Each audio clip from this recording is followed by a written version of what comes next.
По данным Ингушского комитета национального единства, сегодня в 6 утра к домам нескольких организаторов митингов пришли люди в форме. Активистов, в числе которых бывший министр внутренних дел Ингушетии Ахмед Пагоров, увезли на допрос.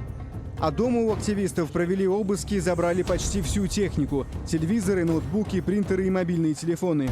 Глава ингушского отделения партии «Яблоко» Руслан Мусольгов считает, что таким образом глава республики Юнусбек Евкуров мстит организаторам протестов. Он угрожал по телевидению фактически народу Ингушетии и сказал, что репрессии он развернет, будет добиваться того, чтобы эти репрессии были, и людей будут привлекать к административной и уголовной ответственности по мере возможности. Обыски сегодня утром прошли также у муфтия Ингушетии Исы Хамхоева, активного критика главы республики Евкурова. Уже днем стало известно, что суд в Магасе арестовал на 10 суток нескольких активистов, в том числе старейшину Ахмеда Барахоева. Их признали виновными в организации публичного мероприятия без подачи уведомления. Некоторым участникам выписывают штрафы, некоторых по административному нарушению заключить 10 суток. Массовый митинг в Ингушетии прошел 26 марта. На согласованную с властями акцию по разным данным пришли до 30 тысяч человек. Митингующие требовали отставки главы республики Евкурова и отмены поправок в закон, которые ограничивают право жителей республики на референдум. Об этих поправках в Ингушетии заговорили после массовых протестов и требований вынести на референдум вопрос об обмене землей с соседней Чечней. В конце марта, когда митинг объявили бессрочным, силовики попытались разогнать людей с центральной площади Магаса.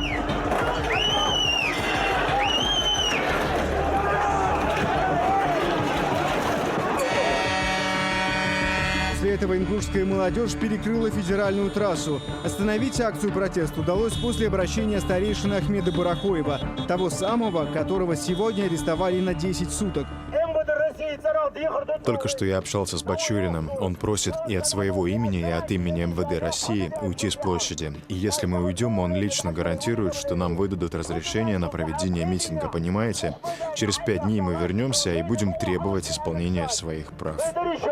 Но через 5 дней новый митинг, сославшись на поздние сроки уведомления, власти не согласовали. Но зато завели уголовное дело о насилии в отношении силовиков во время митинга, а сотрудников полиции, отказавшихся разгонять протестующих, уволили. Также в отставку ушел глава МВД Ингушетии.